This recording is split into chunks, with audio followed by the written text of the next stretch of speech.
Hello and welcome to Real Life, Real Love with myself, Sarah Michelle, and Haley Henderson. We'll just do introductions real quick, I suppose. I am a sex, love, and intimacy coach for women, men, and couples.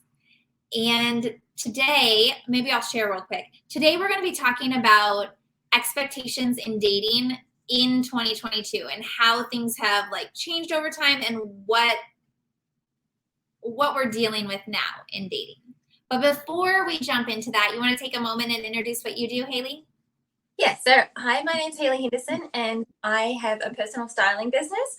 I have got a background in design and construction. I've worked for years in footwear, performance wear, evening wear, swimwear, resort wear, every type of clothes you could think of, importing, designing, wholesaling, retailing. I have also done brand styling and a bunch of other things that are around the visual aesthetics and understanding the visual communication that we have, which is super important in dating, which is super important in relationships. It's super important to the feminine to feel seen, heard, and valued. And a lot of my work in styling is with women on that personal ground pillar concept. And that's part of the discussions that we have involved in this with dating and relationships in the feminine. And when you know that within 1/10 of a second, somebody visually, subconsciously takes in a message from you, from your physical stance that you're wearing, the clothes, the accessories, how healthy your skin is, it is so fast. That's when you start to take your own personal visual presence serious, because you can get a message across within 1/10 of a second. And this is why we want to dress really well. This is why we want to dress really well to go to work. This is why when we're at home and feeling crappy, we're wearing crappy clothes, because it communicates something to us. We're either communicated by our own body and the clothes we put on, or we tell our body something by putting on the clothes, because this is how we're thinking. I just ran into this issue this week. Our schedules were a little off, me and my boyfriend, and anyway, we were running somewhere to run an errand, and we were supposed to have time for me to go home and change before we went out for drinks with some people from his office that I had never met. I was literally in workout clothes that I had worked out in. I wasn't just wearing them fashionably. And as we're coming back from the errand, he's like, we're not going to have time to get home. You're just going to have to go like that. And I'm like, I'm going to die, right? And he's like, it's fine. You look cute, blah, blah, whatever. And I'm like, I get it. I'm not going to argue about this, because I can totally see from his perspective that he's like, this is no big deal. And he already knows the people and all this sort of stuff. But I'm like, this is my first impression. And I'm showing up in yoga pants. Anyway, it all turned out fine, right? Because at the end of the day, with your personality, you can rock whatever you're wearing. But I would have felt much better if I had consciously chose something that I felt like presented who I was. Yes.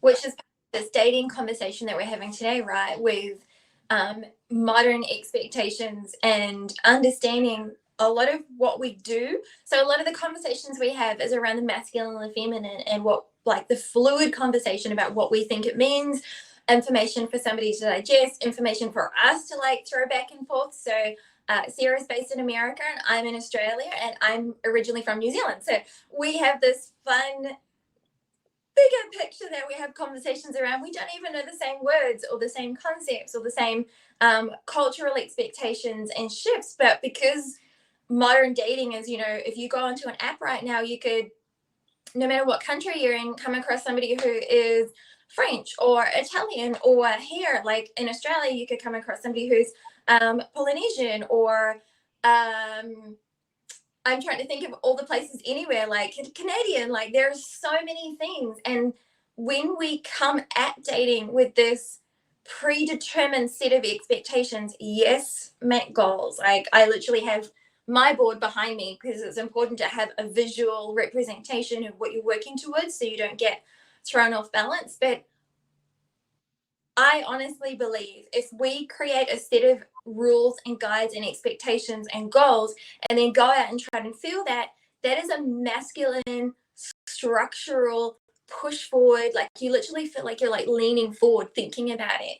Whereas if you want to create like a healthy balance, a relaxed flow, a healthy body, to feel so good, to enjoy sex, to enjoy dating, to enjoy being yourself, tapping into your natural cycles, it is not that push forward. And we traditionally have been taught to do that in dating. We've been traditionally taught to do that for a lot of things.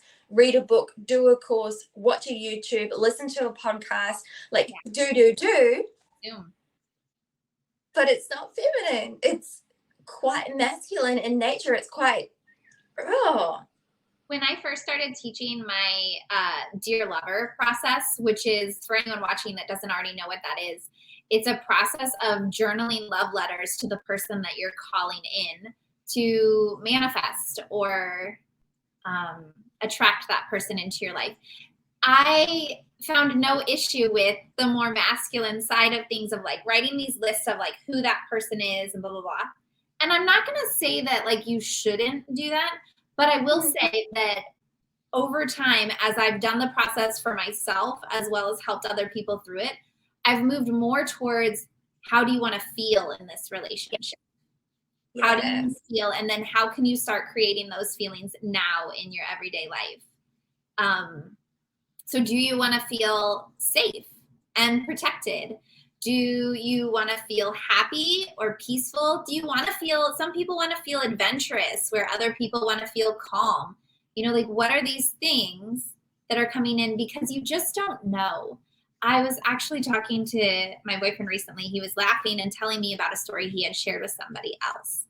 And he said that when I first started dating him, I had this whole idea of who I wanted.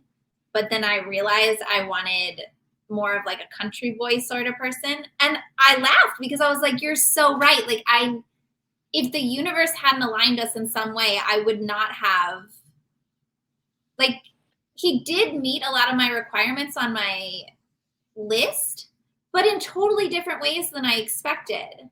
He is way more manly. Let me I don't want to say, I mean, like he does have masculine energy and stuff, but I don't want it to be confused with masculine and feminine energy. Like traditional man than I have ever dated. I would be really honest if I said I've mostly dated metrosexuals. Like people who are very more like me, right? Instead of opposite, to create that polarity.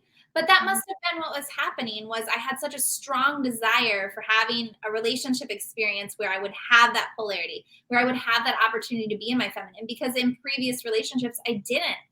I was always being pulled back into my masculine. And so I do agree with you that we have to be careful with our expectations. I know what started, I want to share the quote, because what started our conversation about this off camera was one of my friends said to me a few years ago when I was talking to him. He said, when you're dating, you have to make room for an entire person and not just who you want them to be. And I think that's so, so true, because a lot of us get into relationships and we only want to accept the parts that we like, and then we want them to change everything else instead of just focusing on what we do like and accepting the rest. Yeah. You're not perfect to them. They're not going to be perfect to you. And that's okay. Not that you can't have boundaries. Like if there's something that's seriously upsetting you, or, you know, something you just really don't want to have in your life. Like maybe they're a smoker and you can't put that to the side because you're like, I just can't be around a smoker or something. Okay. Go ahead and have your boundaries and expectations. But in general, there's a lot of things you can let go. Yeah. It's like having the conversation with so many people, not realizing we look at life through our lens of experience. And yes, we may say, okay, I need somebody who is fit and healthy because I've been in relationships where somebody isn't, and then I end up not healthy. Like you can have those types of preferences, but I don't want to say it's a goal that you need to overlay onto somebody else, because then when they don't meet that goal or that expectation, you get upset. You're not just looking at the real person in front of you, not being like, we're in this together, we can make different decisions. We can make different agreements. People are often wanting to improve. They want better. Men want better. Like, that's why they complain so much. They want better all the time. And if you have like a set of goals and you go out and you try and just like fill that bucket with somebody, you're not seeing the real person in front of you. You're not in your feminine, just receiving what is. You're not being your best state of, oh. And if you ask the typical man the things that they like about women, it's those states of being, and they're just like, she's just so soft, and it's not her skin, there's just something about her, or just being in her presence, she's not doing anything and I don't know what it is, but I'm just so magnetized where I want that thing. And if you talk to that woman, she's like, I wasn't doing anything. And it's just this beautiful connection where he's structural, seeing all of the stuff that is like witnessing this. It's not receiving, it's witnessing. And she is just here. She's present. She is being her best self. She's available to receive. And typically he's available to give. Like, that's why men want to give stuff all the time. And when a man is not in his giving state, he's often upset, unhealthy, complaining a lot, and there's like an out of balance thing. Like, if you listen to the core of what's going on, but the feminine in this goal setting and this go getter and this do, it's like, when you think about the words, so part of what we love to talk about is, how does that make you feel? And you may not have the right words, like how Sarah talked before about, like, it's this feeling state and realizing this is how I want to feel. If you write from a place like of goals, if you want to write a list, so you're like, you've got your direction, how do I want to feel? And if you don't have the words, just start describing it. I saw this amazing coach many years ago, and she talked about how to get out of that structural drive, masculine, go forward and conquer, and into your state of being, and you can't find the right words, pick up a rose or something that you don't really know how to describe and touch the petals. Close your eyes and start to try and feel what it feels like and describe. You'll feel the texture. It'll all of a sudden go from being this beautiful, amazing, solid thing to being so soft and so delicate. And you'll start to connect inwards with, like, you'll start to just almost like dream what this feels like, and you'll feel there are some like veiny pieces on it, and they might be like a little spiky bit, and then you'll see, like, you'll feel the petal from the core of it is quite solid, and as you go out towards the tip, it gets really, really soft and very delicate and folds over. And when you start to, like, even when you just think about that, I can see your face, Sarah, like when you think about that feeling and describing it, that's the state of us being in our description of feelings if we need to communicate in words. And, you know, we all know men like to communicate physically, and they don't often have the words. And that's interesting in itself. That's like that doing of the masculine, whereas us with the receiving, it's that feeling bliss. And we love it, right? You have a smoothie or something and you're like, oh, like the noises are so satisfying. Even when you hear another woman in the cafe, she's having this most incredible breakfast, and you're like, you can hear her, and that you're receiving her sounds, and you're like, whatever she's had, I'll have that. You're like, I don't care what it is, I want to feel that, and you want to receive that. Yes. Yes.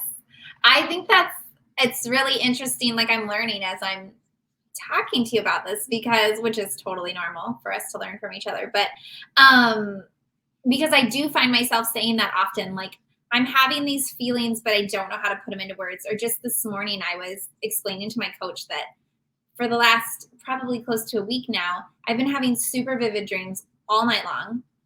But when it comes morning time and it's time to, like, I want to share it, I want to say something about it, I'm like, oh, like, I'm just totally stopped. Like, I can't figure it out. And when you said the thing about the rose, it just makes so much sense, because if I have fresh flowers in the house, I always put my face in them. Like, I know that sounds weird. I just love how soft they are. And you smell them differently when you're close to them. And if you pay attention, I mean, I didn't know this until probably the last year or two. Well, I think I knew it, I just hadn't experienced it. But like each flower smells different. Yes. You know, like I didn't grow up with fresh flowers around the house. And we didn't keep fresh flowers in the house throughout my marriage. I mean, occasionally he'd bring them home for a special occasion or something, but I started buying my own flowers for myself. Just when I go to the supermarket, just grab some, bring them home, and put them on the table.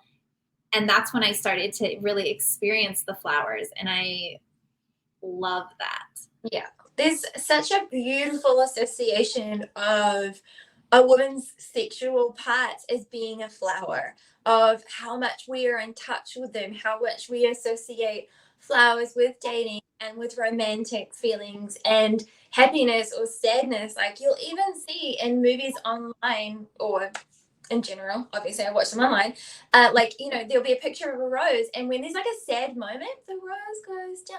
It's interesting that it's symbolized, there's a lot of symbolization by roses. I grew up around my gran who loved gardening. I was always at her house, we were always in the gardens, we were always flower shopping. I was so young, I was like, why do we need so many flowers? Like, I'm coming. And she couldn't bend down to smell the roses, or she couldn't like pick up the pots, and so she would ask me for my opinion which one smelled the best. And I remember we'd just go to these massive fields, and it was just rows and rows and rows of roses. And we'd just be like walking along, and Gran would be like, "Oh, which ones do you want?" And I'm smelling them all. I'm like, "I don't know." Like, it was so exciting. And we'd play with them back at the house, and we'd look at like the different qualities of pink and the different qualities of, like, she'd want a yellow rose and a almost like a black rose and something that's a pink rose, and she would differentiate the depth of pink. And she also loved lipstick. She was extremely feminine and love my gran, obviously, but spending so much time in the garden and around flowers. And anytime there's an occasion, gran would turn up with the massivest bunch of flowers. Like, those things are worth a couple of $100 if you bought them in the store. And she would just be like, "Here, pick these this morning for you." Like, and every time you just be like, you knew gran had been at somebody's house, because you see the flowers and be like, somebody is luxurious today right now. And it just became such an association. And it's so fascinating what that does for us, and what that feminine, that description, how we can relate to. It doesn't have to be a rose, it can be anything. It's just rose, because of the symbolization that we've got with the consciousness and the subconsciousness and the sort of conditioning around roses being associated with romanticism. But when you also look at a rose, how contrasting it can be. Like, there is such a wide variety of the way the stems are, the way the thorns or the prickles are. Like, when this really solid, almost like a wood stem comes to the base of the rose, and then there's these beautiful, delicate green parts around the bottom where it's come out from the bud, and then it goes from being this, like, the handle bit where you're going to hold onto it on the stem is like, I'm going to kill you, and then there's rose, this bud, and it opens up, and all the layers, and how it just looks so complicated and beautiful and soft and delicate. And it's like, it's life, and you can see the veins, and you can see, like, you know, the way that your cheek looks, how it's like soft with little furry pieces, and like the little delicate ends that fold over, and how like some of them in the middle, it's got this little triangle and it bends down, and you start to like relate to the landscape of the entire rose. And you look at the way the leaves are at the bottom, and you go back down, and it's such an adventure. I'm obviously in love with them, and it's so easy to just be like, huh. And that's that feeling of having those feelings and being in that inner state. This is why we were talking about in terms of relating to relationships and goals in the masculine. Like, if you just held on to a rose, whether it was just the leaf, the petal, the thorn, the stem, any part of it, and start to relate to it and describe it, you wouldn't feel like you were like setting goals, driving forward, trying to fill a bucket, trying to accomplish something, trying to, you know, be married and fulfilled with babies and a house and a man and the best sex life by the time you were 35, 40, or some drama where who told you to do that in the first place. You would just have this incredible piece of nature with you. And that's who we are. We are incredible pieces of nature. And when we feel that, we connect with that inner part of ourselves. Well, that's a really good point about manifesting and attracting what you desire is like the masculine does set the vision and the goal and then goes after it. The woman is the feminine is magnetic. She pulls it into her just as a way of her natural being. So there are many different ways to manifest. And that is something that I talk about with the Dear Lover process is that like it starts off with the journaling, but then there's other layers to it depending on who you are and what's fun for you and what you can naturally incorporate in your life. But you could easily manifest a relationship simply by keeping flowers in your home and keeping that energy with you and keeping that intent of like, this is how I want to feel. This is how I want to exist. And Yes. learning through that because in your feminine, you're connected through your intuition to the universe, to source. So you're going to intuitively like feel or hear or see however you receive your intuition more and more information the more you connect with that flower. So there's so many different ways to do this. I mean, you Yeah. could through if someone's sitting here watching and they're like, God, would you get off the flowers? Like, I'm not a flower girl. Like you can do it through song, like through music. I have something I call my Dear Lover playlist that I just have a playlist saved. And every time a song comes through, then I'm like, ooh, that is the type of relationship I want to experience. I put it on that playlist. And then when I shower in the morning or when I'm doing dishes and I'm dancing around the kitchen and stuff, like that's what I'm playing in the background. And I love it so much. I'm a Pisces, so I use music a lot. I use it to manifest. I also use it for healing. Like I love to hear sad songs. Not anytime. Like if I'm in a really good mood, I don't want to be pulled down by the sad song. But when I need to explore the depths of my feelings and I don't have words to put to it, and I can find a good song that I can sing on repeat over and over, I do that. And I set the intention with it that, hey, universe, I'm usually say to my angels is typically who I reach out to, but I just say, hey, like I'm using this to heal right now. So let it bring up and release everything that needs to go. Help it get it out of my system, you know? And then I'll sing or dance to it as long as I need to. And sometimes I'll even do, emotional freedom technique. Like I'll just sit there. I remember after my divorce playing that song, Landslide. I played the version by Dixie Chicks, but like Stevie Nicks, there's a bunch of people that sing it now at this point. And I would just sit there in front of the mirror and sing it over and over and just tap through my points and just know that it was okay. I didn't have to go any deeper than this. It was safe to feel my feelings and safe to just hear this song and know that anything that needed to come out could come out. I didn't have to dig. Mm-hmm. Oh, definitely. I love a good song. It definitely drives what I'm doing. There is a song that I just melt, and it seems to find me in my playlist. It's called Let It Be Medicine. I actually can't remember the artist, but every time I hear it, I'm just like, oh, I like get chills. And I'm like, yes, like whatever I'm going through, it's allowed to be my medicine. I am allowed to feel these feelings. Yes. I'm allowed to have no description. I'm allowed to cry if this is what happens. And let this be my medicine. Let this be my situation. And this can come straight back to having these expectations and trying to drive forward and like 2022 goals. Like if you look at dating profiles, men are changing their landscape. Men are wanting different things. A lot of men who have had marriages and children, they now have, or at least I've noticed in Australia, a 50-50 split with care of the children, whereas previously it would just be 2 days a fortnight. Like it's gone back to a lot of ownership and a lot of, and it's so beautiful when men now feel like they have more autonomy to be a parent and a caregiver, not just the dad, not just like the typical thing. They're one person this week has us, we're talking about dinner and stuff, and they responded and said, oh, I just did, I don't know what you guys call them, like a toasty or a jaffle or something, and it's 2 pieces of bread and you sponge it together with stuff in the middle and you cook it. Oh, like a panini. But bread. A panini is bread. It's a type of bread, and it's like different. It is?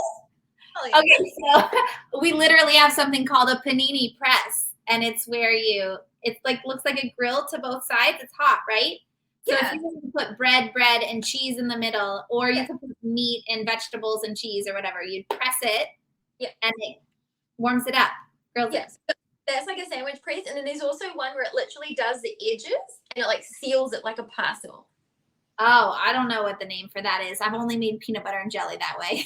I think they call it in Australia a jaffle. And it's literally like it's like how you make pies, how you'll have the bottom element and the top element, but it seals it in the middle, and it's like all outside, and it has a triangle across the middle. Anyway, I digress. He was a little bit embarrassed that that's like his meal because he obviously wanted to do bigger, better, and he's like, the girls are super happy, and I thought, I'm not gonna say anything good or bad about it. Yum. I mean, if you're tired and the children want it, do it. But it was very fascinating how he was like quietly embarrassed that was his dinner effort. Whereas, that's in the past, not the typical men's, they just like, they had cheese for dinner or something, that standard crappy, not parenting situation.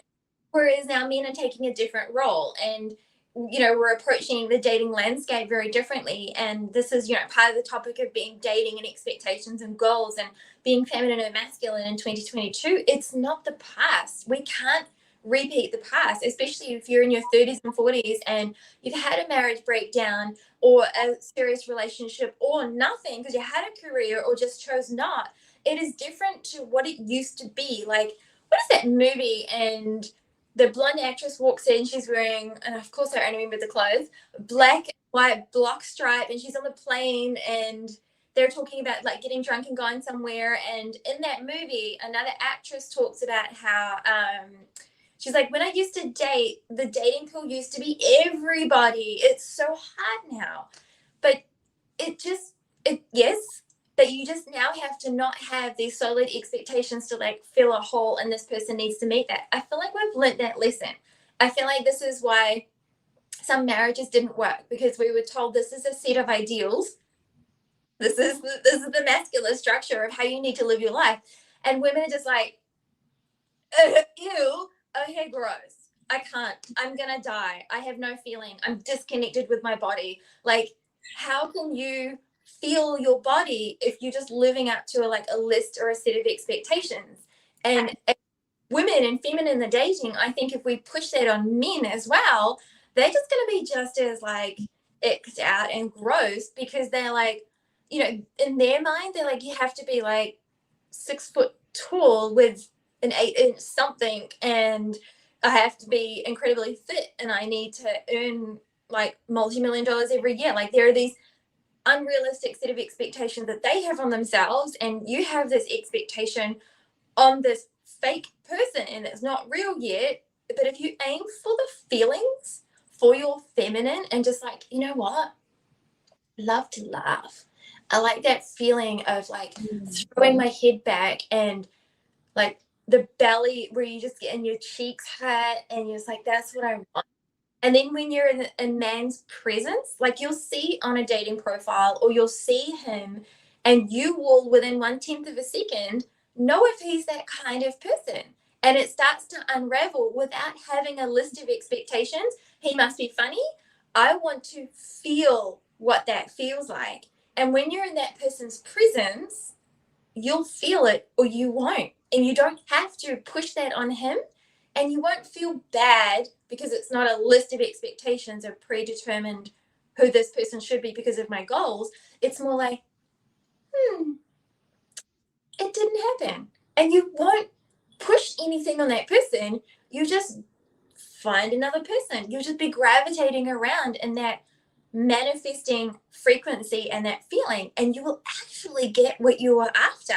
It's so crazy because you've just like followed that core pillar instinct of, oh, I really, really want to feel amazing today, or I really need a good life.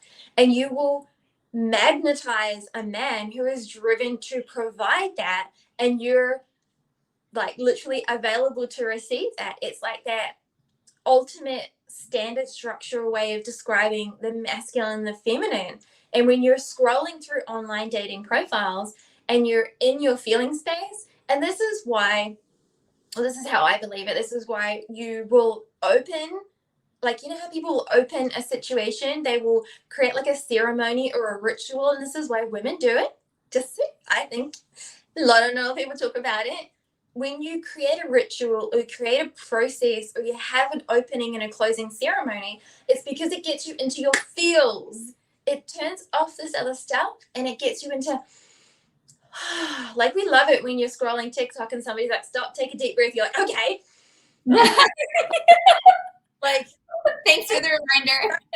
It's like, I forgot I was not breathing deeply into my gut, or I wasn't breathing into my heart space. And it's like reset. And if you look at profiles from that perspective, so if you're like dating and struggling, and you're struggling with some of the conversation we've had around this stuff today and wanting to get into your feels, you take a deep breath. And what do I want to feel? And you recenter to that. You're like, I want to feel loved. What does loved feel like? And if you were describing touching a flower, your description of being loved and touching the flower are going to be the same thing, because that's your experience and your perspective. You're not going to describe something you don't want. That's not where we're going. It'll be like, oh, forehead kisses. What do forehead kisses feel like? Like soft, gentle lips touching me like right here, and my shoulders drop and I feel like my voice, and I just can't, and then I need somebody to hold me. Like, yes, the language isn't accurate, but when you start to just close your eyes and think, oh, what does that feel like? Your throat opens, your head drops, your body relaxes, you feel so soft and yummy. And these are the things that men are typically like, I like a hawk looking for. They're looking for that, oh, yeah, that's cool. And you're physically available to receive if you do that, because you're not shoulders forward, like chin, face forward. You're not like directly staring somebody in the eye. You're too busy like, oh, yeah. And they see that and you hear that and you're available to, like, your voice wants to make the sounds and your body is like available for that. And a man is like, I'll help that happen. Like, he's like, I'll volunteer as tribute. They will be in there quick as a whip. Like, if you go to a cafe or a bar and you look at how solid and push forward, or like how somebody's leaning forward with their body posture, as opposed to some women will be sitting back on their chair.